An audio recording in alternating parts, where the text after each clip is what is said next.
Hey! Welcome guys to another exciting tutorial today. So, I made a new template. Yeah! And I'm here to explain you how to use it. So, let's jump into it guys.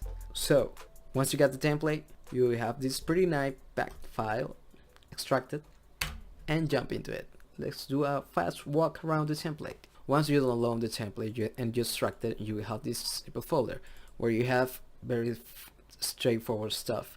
A report which contains some of the compositions and effects that I use. Remember that you have to have pre-installed the VC Color Vibrance, which is a free plugin. I linked it down in the description. Saber, another free plugin.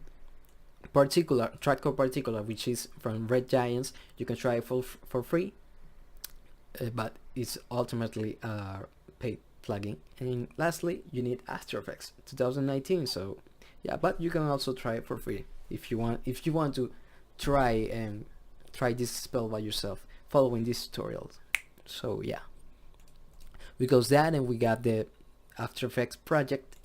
We have little guide that I made, which explain you very straightforward that you need the following plugins and stuff, some links to them because they're free, and you have like a very overall step-by-step guide on how to use the template. But you will need to watch this tutorial, and then you will be able to follow these steps like very easily.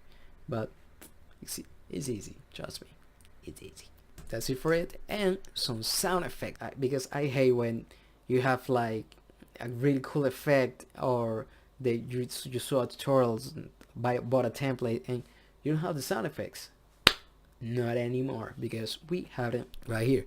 We have the full effects portal, because maybe I'm teasing something, but meanwhile you can watch. I mean, there's a lot of tutorials on how to make the Doctor Strange portal.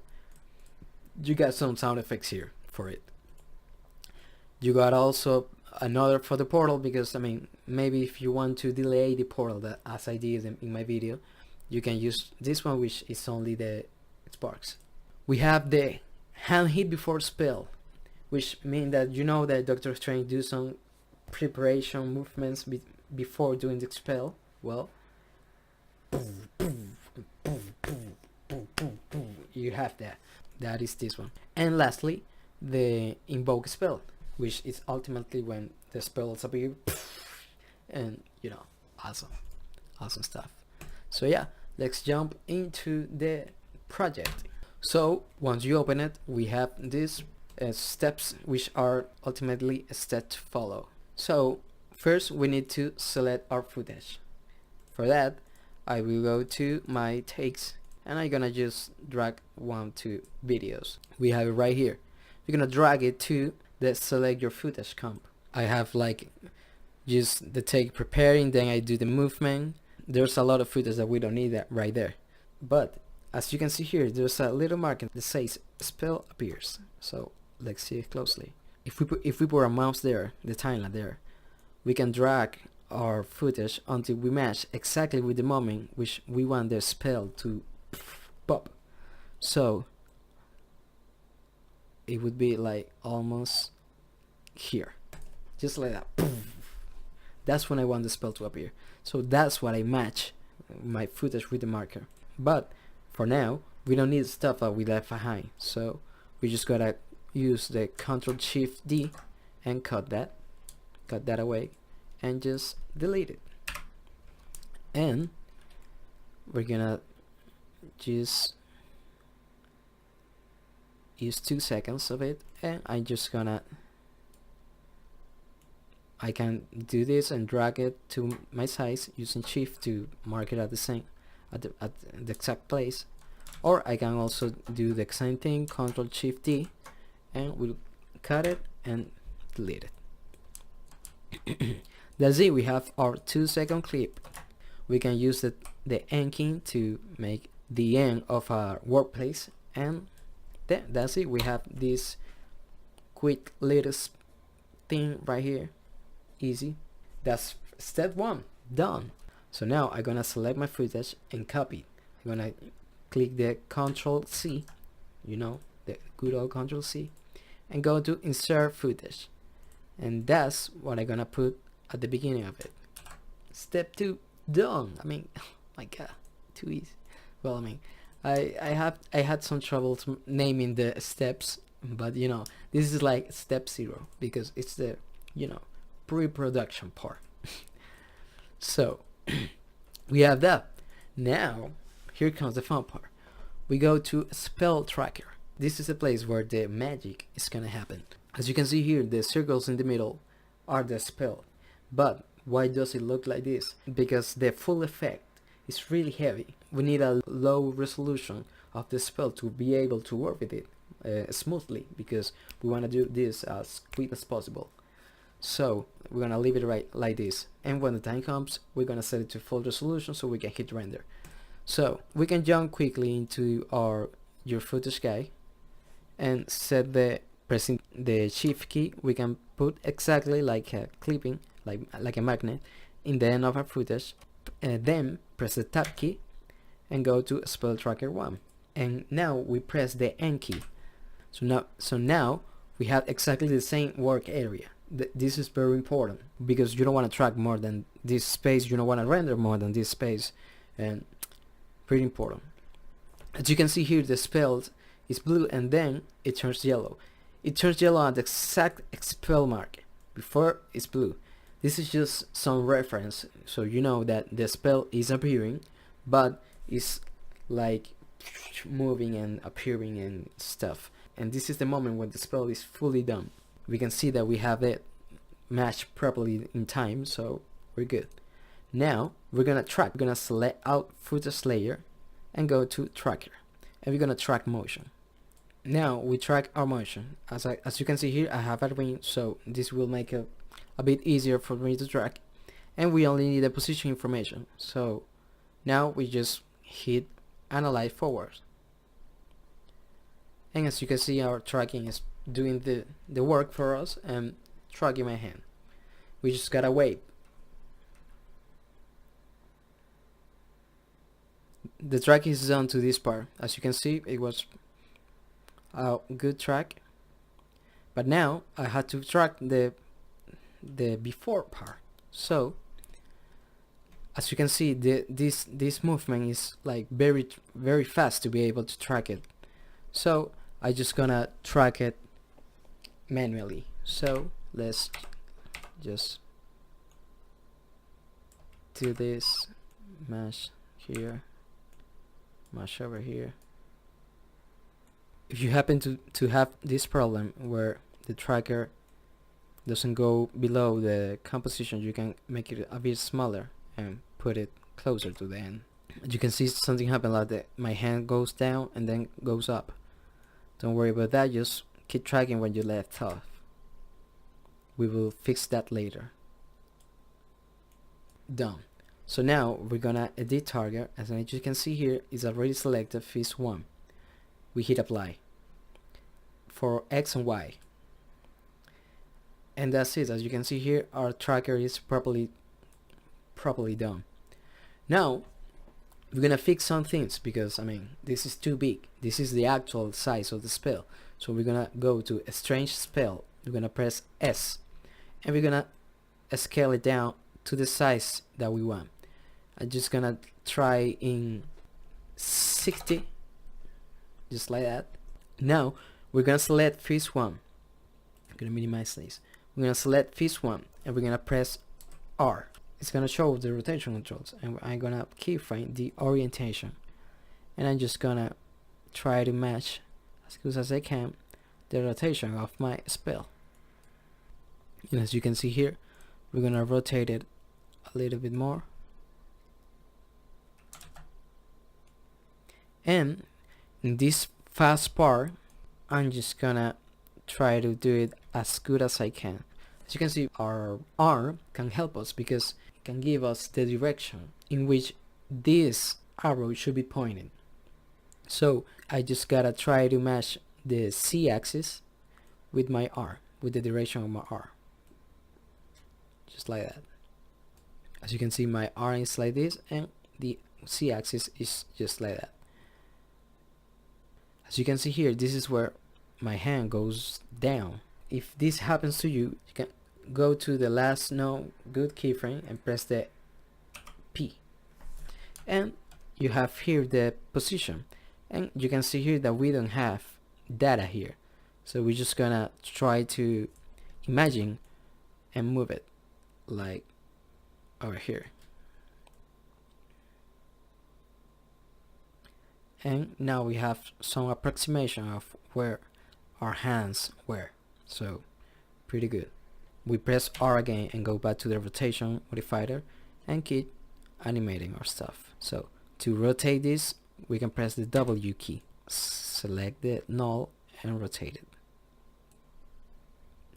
You can deactivate the motion blur if you want to be more clear about it, and as you can see here, this is not exactly in the middle of my hand, so we can press the selection tool or B and move it right to the center of my hand, and then press W and modify the rotation again.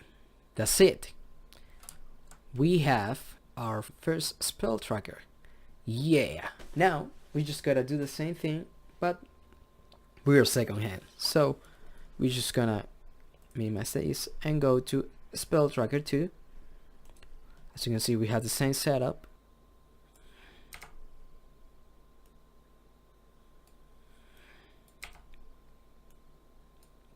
Try to always like guess the center of your hand, the center of your fingers. Done. We're gonna select the position. We can see that we have these two selected. Hit apply. X and Y. Okay. I'm gonna make this one smaller, like 50.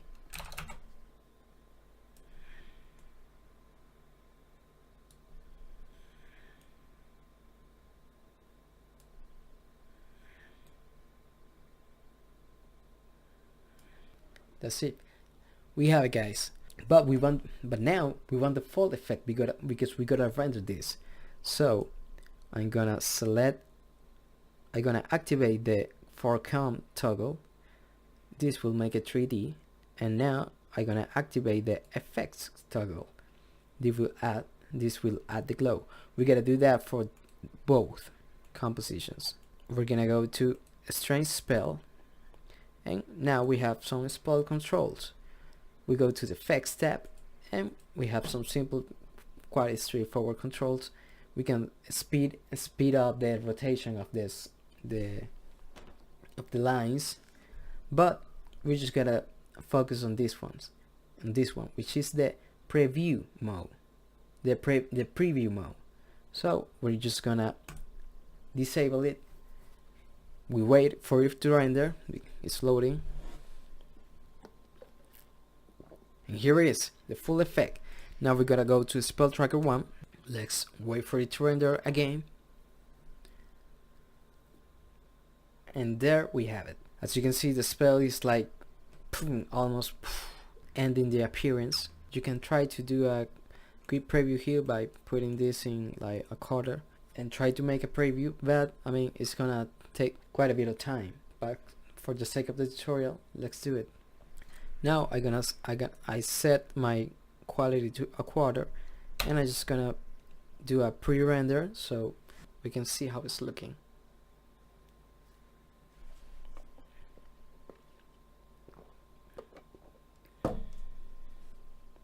So as you can see here, we have a quick preview of what we've done.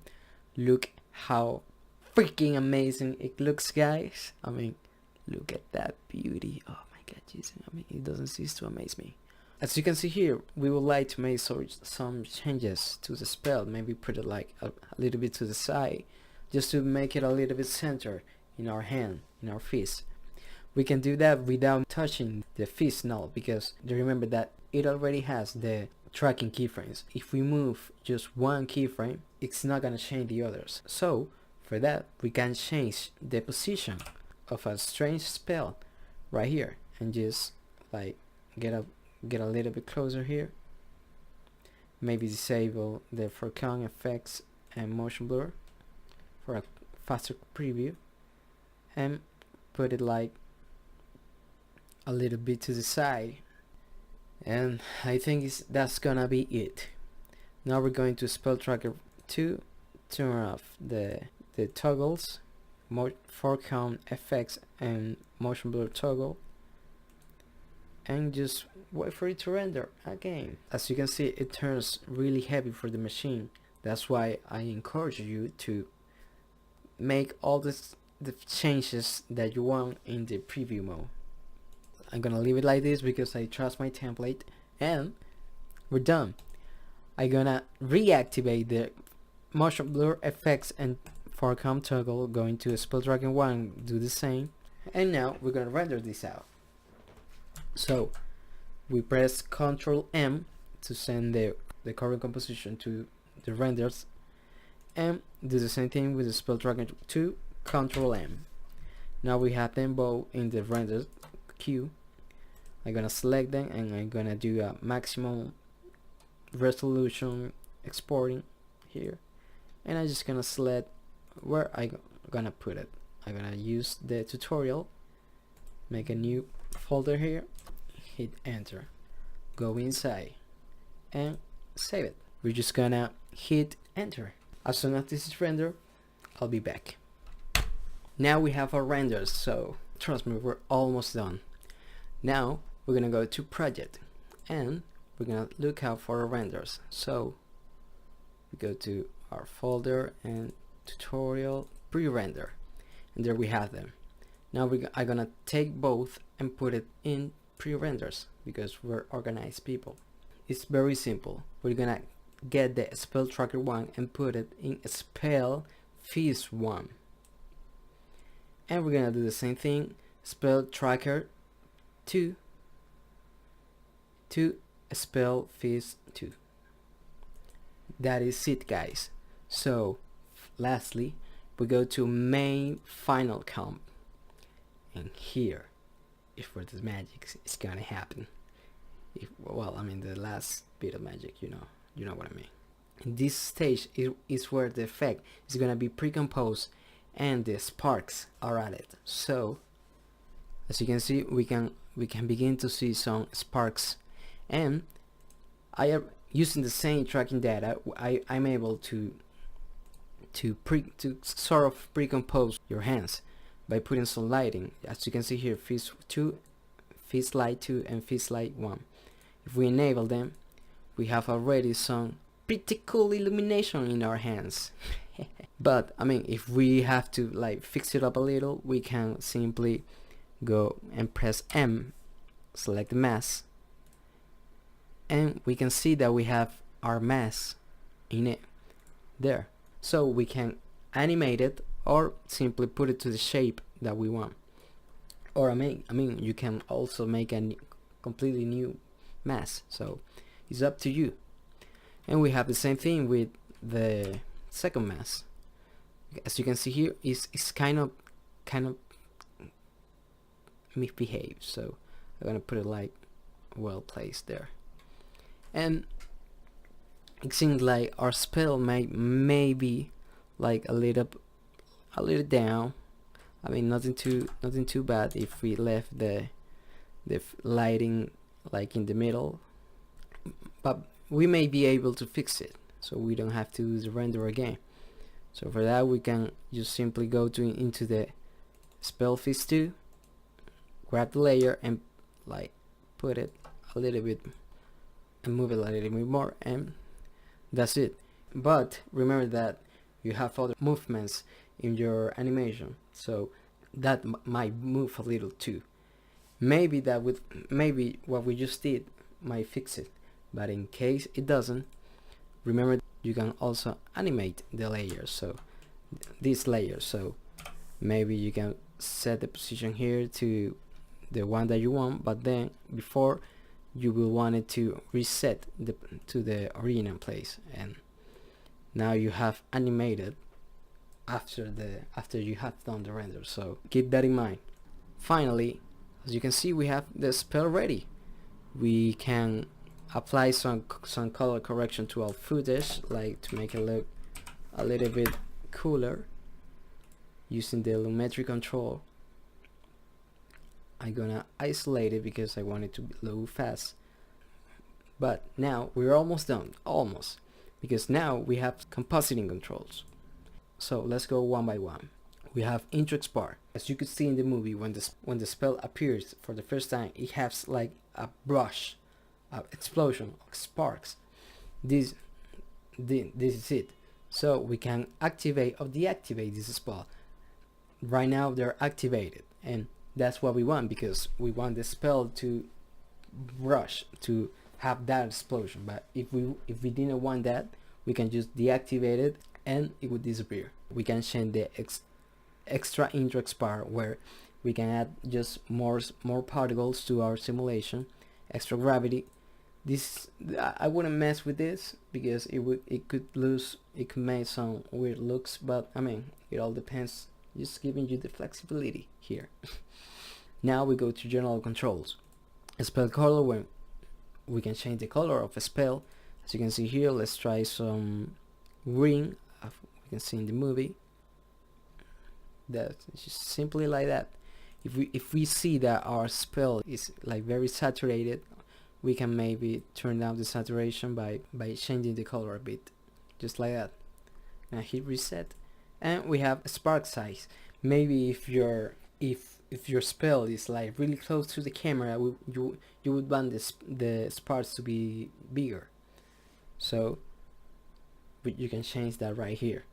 The small sparks amount. You will be able to see we have combinations of different set of sparks because they behave differently. We have some flying sparks, we have some slow sparks, we have some fast and big sparks.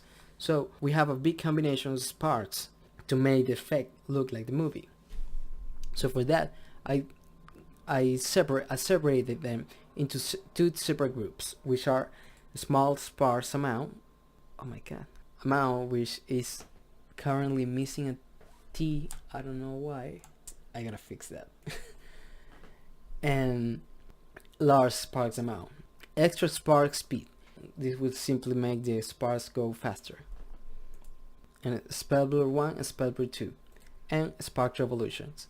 Spark revolution. This is a rotating spell. So we have some rotating sparks that rush out to different directions. You can animate that and change that by changing the spark revolution value. Right now it's a 10 because it's like a nice amount, but this is a multiplier, so be careful. If you put a high value, it's gonna go extremely fast and you're gonna have particle jumping out everywhere. We don't want that. I think 10 is a really good value, but I mean, if you want them to rotate faster in the spell, you can do it. Keep in mind that these rotating sparks are completely tracked to the first tracking that we made. So if we move the spell like we did before in the spell phase, if we move it, it's not gonna affect these rotating particles. You can do small changes like the one that we did, but if you have to like change it over here or like something like that, it's gonna mess up your look. So it would be better for you if you make a new render. Lastly, we have a spell blur 1 and spell blur 2. Why? It's just to help you pre-compose this, because as you can see here, hand 1 is like kind of blur, meanwhile hand 2, let's isolate this, hand 2 is sharper. So we gotta match that with our effect. So we're just gonna go to spell blur 1 and put like 3, let's say, and see how it looks. As you can see, maybe 3.3, because yeah, why not? And here, you know, this is kind of sharp, and VFX are never this sharp. So as you can see here, I mean, I'm in focus, but I'm not completely sharp. So we just gotta try to match that by setting the spell, the blur to like maybe 1. Let's see, maybe 0.8, just like that. And there we have it, guys. We can do a preview here, right here, but I mean, as I said, I believe in my template. So I'm just gonna select my footage, do this thing again, shift, put my timer in the last bit of in the ending of my footage, go to main final comp, select N, and I'm just gonna Control M. Now we're ready. By the way, I almost forgot, I have this other layer for you to use. This is for you to compose your lighting in your subject. So I mean, I have already like a simple test right here. As you can see, it's lighting on my face and my body just a bit. Like, this spell is affecting my environment. Doing this kind of thing is pretty important if you want to really sell the effect as a real thing. So making this kind of interactions is very important. You can simply delete my mask and make your own mask. In this case, if you delete it, you're gonna have something like this, and you're just gonna select like where you want the spell to shade some light. After you do that, you can see that it's very sharp. We're gonna feather it a little. I'm gonna isolate this because I want it to be faster, and then we can right click and track mask, and we can like do a quick tracking here to our mask. So eventually you will have your lighting and your mask completely tracked to you, and it's pretty easy. I mean, so there we have it, guys. Control M, and I'm gonna render it in media encoded. We have it right here, a high quality HD video. I'm gonna go to tutorial and final render, final intro spell, and save. And now our render is done, so let's see it, and hit enter. Look at that. Look at that amazing high definition quality. Look at the sparks. That looks completely awesome. I'm really happy with this effect. I mean, it came out really good. So yeah, I mean, that's it for the tutorial. So as you can see, we accomplished this awesome effect with very little effort. I think it came out really good. I really hope that you can buy the template. You can get to use it, get to play with it, do some awesome stuff with it. Are you getting married, or clients getting married and they want some awesome cool effects? There you have it. Oh, your child wants to be a superhero. There you have it. everything. Oh, you want to do something cool for your friends? There you have it. I mean, if you get the chance, please try it. Support me with this because it really means a lot to me. If you have any doubts, please leave them down in the comment section. I read all the comments. Thank you if you made it over here. I did this template. I know I'm really kind of late to the party, but I did this template because although there's a lot of tutorials in YouTube on how to do this simple effect, I didn't quite find someone that could get it to the cinematic point. I mean, there will always lacking in some department, maybe the spark department, the lighting department, the effect department, the animation, the tracking, all of that stuff. And I just wanted to make it available, make it happen.